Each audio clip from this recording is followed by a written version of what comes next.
जी,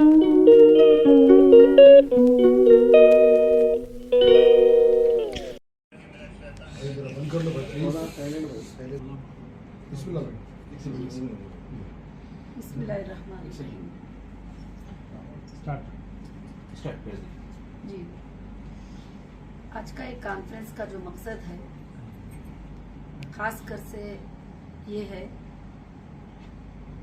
कि देश में होने वाले नाइंसाफियों के खिलाफ ऑल इंडिया महिला एम्पावरमेंट पार्टी ने 10 साल पहले कदम उठा चुकी है जस्टिस फॉर ह्यूमैनिटी के लिए, लोगों के इंसाफ के लिए।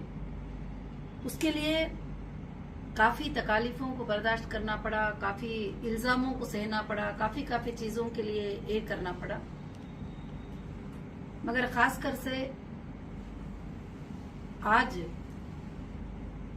जो मैं कॉन्फ्रेंस पे जो बात करना चाहती हूँ वो ये है कि हैदराबाद में जो आने वाला लोकसभा इलेक्शन मैं कंटेस्ट करना चाह रही हूँ हैदराबाद एमपी सीट के लिए, और खासकर से जो मैं देख रही हूँ 10 साल और 15 साल से, जो मैं अपने आप से जो चीजें देखी हूँ, यहाँ पर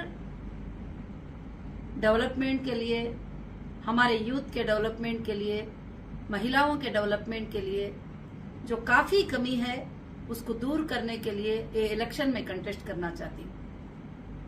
और दूसरी बात यह है कि इस इलेक्शन को कंटेस्ट करने के लिए लोगों के अंदर 10 साल पहले ही खौफ आ गया था।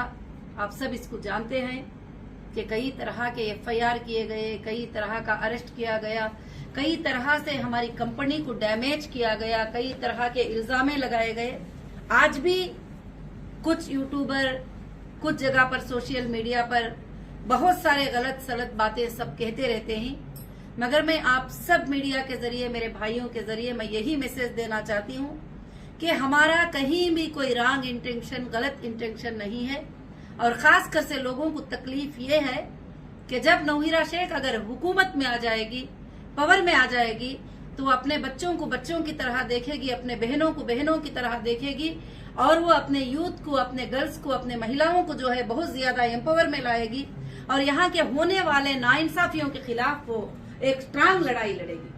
क्योंकि मैं देख रही हूँ कि यहाँ पर पुलिस कभी किसी इंसाफ के तहत नहीं जाती, क्योंकि मैंने फिजिकल देखा है कि हमारा जो एक अफिया प्लाजा के ऊपर एक शोरूम था, एक आउटलेट था 10 साल पहले, उसको लोगों ने जबरदस्ती आके कब्जा किया। हमारी ये पार्टी है, हम वो पार्टी के लीडर, ये पार्टी के लीडर, एक हरा भरा शोरूम आप देख सकते हैं अच्छी तरीके से, और उसको कब्जा किया गया। मेहदीपट्टनम के पुलिस स्टेशन में मैंने 3 बार एफआईआर किया। क्या फायदा है? वो एफआईआर एक पेपर के बराबर है, कुछ मतलब ही नहीं रखता। और उल्टा जिन लोगों के ऊपर जुल्म चला है उनके ऊपर एक्शन लेने के लिए आ जाती, और जो चीजें जहां पर जुल्म होता है वो जुल्म को हटाने के लिए कोशिश नहीं करते। आज मैं इसलिए ये बातें बताती हूँ कि मुझे कभी किसी वक्त में भी ये बातें सुनाने की जो है जरूरत पड़ती थी तो मैं वक्तन ब वक्तन सुनाती रही, मगर मैं इसलिए सुनाना चाहती हूँ कि आज यहाँ कई मुसलमान इस तरह से हुकूमत के नीचे जो है दबे हुए ही और सिस्कियां ले रहे ही, उनको इंसाफ नहीं मिलती है। कई घरों पे कब्जे है, कई प्रॉपर्टियों पे कब्जे है, जो ताकतवर जो पॉलिटिशियन है वो कब्जा करके बैठ गया है अच्छे अच्छे गरीब लोगों के। मेरे पास 100 से ज्यादा, 1000 से ज्यादा केसेस ऐसे आते हैं और बताते हैं कि आप हमारे घर पे कब्जा हो गया है, हमारी प्रॉपर्टी पे कब्जा हो गया है, यहाँ फलाने जगह पे कब्जा हो गया। मैं बोलूँ कि तुम लीगल क्यों नहीं जाते, तुम जाकर एफआईआर क्यों नहीं करते, तुम बताते क्यों नहीं? आप इंसाफ कौन करेगा हमारे? क्योंकि यहाँ पर पुलिस पे भी प्रेशर बनाया जाता है कि अगर गलत भी क्यों ना हो तुम जो है उसके ही ऊपर जो है जुल्म कर लो। तो फिर इसी तरह से काफी मर्डर हुए, यहाँ पर रोडों पे मर्डर हुए, और वो फाइल 3 महीनों में क्लोज हो जाते हैं। और 2 लड़के जो काम नहीं आने वाले, जो मारने लगाते हैं वो लोग अलग होते ही, वो फाइल 2 महीनों में क्लोज हो जाती है।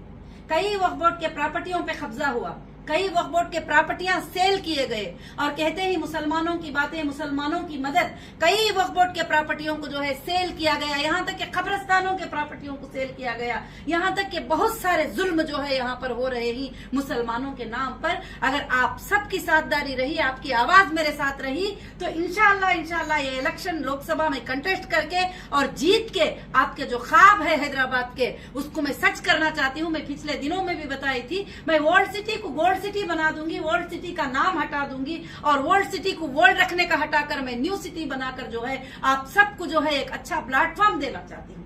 उसके लिए मुझे काफी डैमेज करना पड़ा। मुझे जरूरत नहीं है पॉलिटिकल में आने की, आप समझ सकते हैं।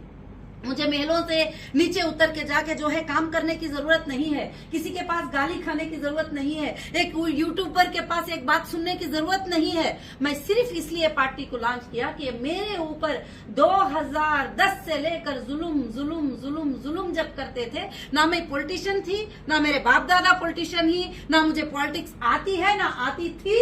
और उस वक्त से जब मैंने ये पॉलिटिकल जुल्म को जो देखा, जो असदुद्दीन ओवैसी साहब ने मेरे ऊपर तरह तरह का जो जुल्म किए, जो रात में 12 बजे पुलिस को भेज देना सर्च वारंट देके और उनको भेज देना, इनको भेज देना, और जीत जाने के बाद भी मैं केस फिर उसको रीओपन कराना और सताना, सिर्फ उनको मेरी एक अकेली औरत से डर लगता है। पूरे देश में जितनी औरतें ही, उनसे उनको कोई डर नहीं लगता, एक अकेली औरत से डर लगता है। अब और घबराए हुए ही क्यों कि उनके ऊपर नीचे की कोर्ट में 100 करोड़ का मानहानि केस जो है मैं जीत चुकी हूँ। अब वो हाई कोर्ट को गए ही स्टे लाने के लिए, क्यों कि एक औरत होने के नाते मुझे बहुत सताया गया है। आप सबको मालूम है कि मेरे ऊपर नाहक का इल्जाम का एफआईआर चलाया गया और एफआईआर उस वक्त मेरे ऊपर बांधा गया जबकि मेरे पूरे शोरूम रनिंग थे, मेरे लोग हरे भरे जीते थे, मेरे आईबीजी के पूरे मेंबर पूरे इंडिया में पूरे मुसलमान आराम से जीते थे। ये मुसलमान का भाई कहने वाला उन सब के गले दबाने की कोशिश किया, उन सब के पेटों को जो है आज भी जो चीजें रिलीज नहीं होने के लिए पूरे ताकतें उनके जितने ही लगा रहे हैं। जब से मेरी एक ही आवाज है, मैं कहीं भी गलत नहीं हूँ। मैंने हाई कोर्ट में जीत कराई, मैं सुप्रीम कोर्ट में जीत कराई, मैं बोली कहां पर मैंने स्कैम किया, कहां पर गलत किया, आप बताइए, प्रूफ कराइए मुझे। कौन सी बैंक को डुबाया है, किसको डुबाया है, क्या किया है। आज मैं ये बात बताना चाहती हूँ, मैं ये इन जुल्मों को खत्म करने के लिए मैं हैदराबाद का इलेक्शन लोकसभा का एमपी का मैं कंटेस्ट करना चाहती हूँ। जीत हार तो अल्लाह के हाथ में है, मैं आप सबकी इंसाफ के लिए आवाज उठाना चाहती हूँ इंशाअल्लाह। और वैसे जी एमईपी महिला empowerment party, justice for humanity, people act में नेशनल पार्टी रजिस्ट्रेशन है। इंशाअल्लाह हमारी पार्टी टोटल इंडिया में भी जहां पर एस्पिरेंट अच्छे आते ही वो कंटेस्ट करने की कोशिश करेगी और यही पार्टी से कंटेस्ट करेंगे। जैसे बेंगलुरु में भी हम 2018 में 224 सीट्स पे असेंबली इलेक्शन कंटेस्ट कर चुके थे। जब मुझे यहाँ पर तेलंगाना में आके अक्टूबर 10 को मैं अनाउंस करती हूँ कि मैं तेलंगाना के 119 सीट्स पे जो है असेंबली इलेक्शन कंटेस्ट करूंगी। 10 अक्टूबर को मेरा फेसबुक आप देख सकते हैं, उसमें मैं कंटेस्ट करने का कहा और मुझे करंट से 14 अक्टूबर को अरेस्ट कर दिया। अगर आप जीत जाते तो मैडम क्या अवेयरनेस लाएंगे हैदराबाद की? मैं जीत जाती तो मेरे हैदराबाद के हर बच्ची के स्कूल की फीस फ्री होगी, हर बच्चे की फीस एलकेजी से लेकर 10 तक मैं फ्री करूंगी और किसी माँ बाप को बच्चों को पढ़ाने की फिक्र नहीं, पूरी पढ़ाने की जिम्मेदारी मैं ले लूंगी। और मेरे हर बच्चे को जो जॉबलेस होकर घूम रहा है मैं उसको जॉब दिलाऊंगी। और जो बच्चा जो बाप ऑटो ड्राइवर, बच्चा भी ऑटो ड्राइवर, उनका बच्चा भी ऑटो ड्राइवर, मैं उनको पढ़ाकर बड़े बड़े इंजीनियर और डॉक्टर बनाना चाहूंगी।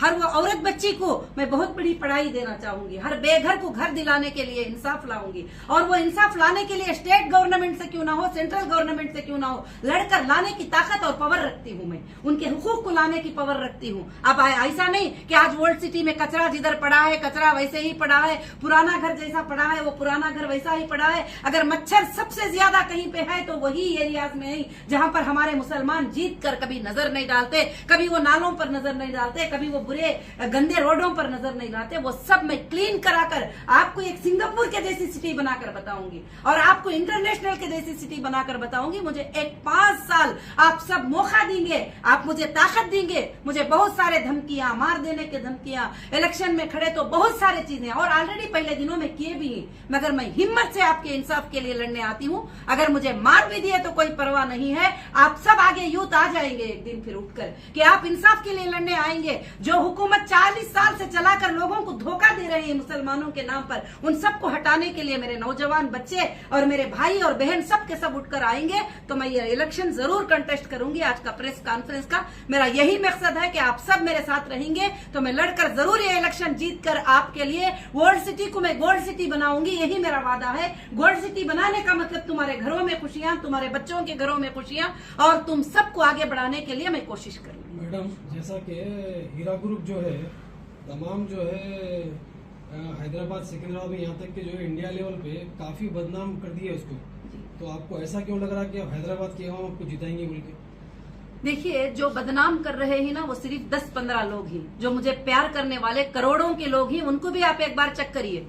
और 10-15 लोगों को सैलरी देकर बिठाया गया है यूट्यूब के ऊपर, 5,000, 10,000, 6,000, वो सब हमको पता है। और वो बदनाम करने वाले, सुनिए ये बात भी, जब सवाल करे तो पूरा जवाब सुनिए आप देखिए और जवाब भी सुनिए। वो जो लोग बदनाम करते हैं ड्रग्सी हैं, रेपिस्ट हैं और जो बदनाम करते हैं बैठ के गुंडे ही गलियों के, आप पूछिए मेरे रियल मेंबर्स को मैं क्या हूँ, वो बताएंगे। उनको 20 साल से मैंने क्या लाइफ दिया था और जिस दिन मुझे अरेस्ट किए थे उस दिन वो कितने खुशहाली में थे वो भी पूछ लीजिए। आज भी मैं अगर बेअमानतदार हूँ, मैं कहीं पर धोखा देने वाली हूँ कभी यही, तो वो कोर्ट्स बताएंगे, लोग नहीं बताएंगे। और इंशाल्लाह मुझे उम्मीद है कि हैदराबाद की आवाम मेरे साथ खड़ेगी। मेरे साथ जुल्म हुआ सो बच्चा देखा है मुझे। कोई पार्टी से अलायंस करके इलेक्शन में खड़ेंगे? देखिए, मैं अभी फिलहाल तो अपनी पार्टी से अनाउंस की हूँ। जो पार्टी ये कहेगी कि हम तुम्हारे मैनिफेस्टो में तुम्हारे साथ हैं, ये लोगों को साथ देने के लिए हम साथ हैं, जो तुम चाहती हो वो हम करने के लिए साथ है, तो फिर उस पर सोचा जाएगा। आप इंडिपेंडेंट नहीं तो मैं अकेली ताकत रखती हूँ आप सबको मदद करने के लिए। पहले सिंगल मेंबर करेंगे आप तेलंगाना बोल के? जी, तेलंगाना में जो अच्छे एस्पिरेंट दूसरे जगह आ जाएंगे हमारे पार्टी से उनको टिकट मिलेगी, मगर मैं खास हैदराबादी कॉन्स्टिट्यूंसी असदुद्दीन ओवैसी के ऊपर मेरी फाइट रहेगी।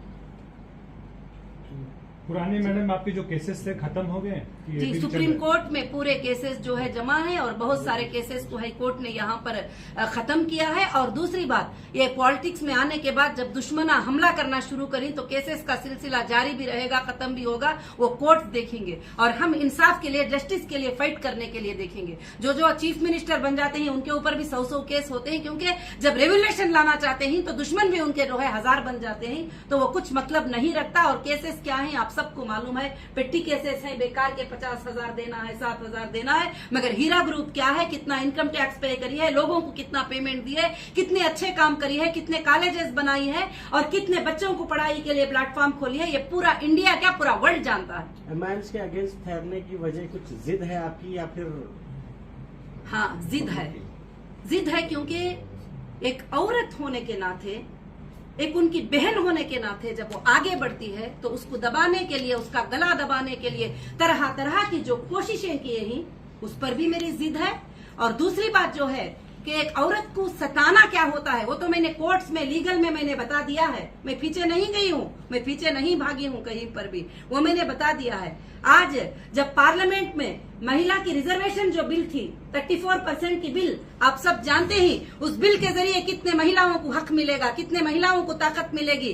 मगर सारे देश के एमपीओ ने उस पर वोट किया, मगर एमआईएम के पार्टी के 2 एमपीओ ने उन महिलाओं को वोट नहीं किया। मैं उम्मीद रखती हूँ कि अब हैदराबाद की कोई भी महिला जो है उनको वोट नहीं करेगी।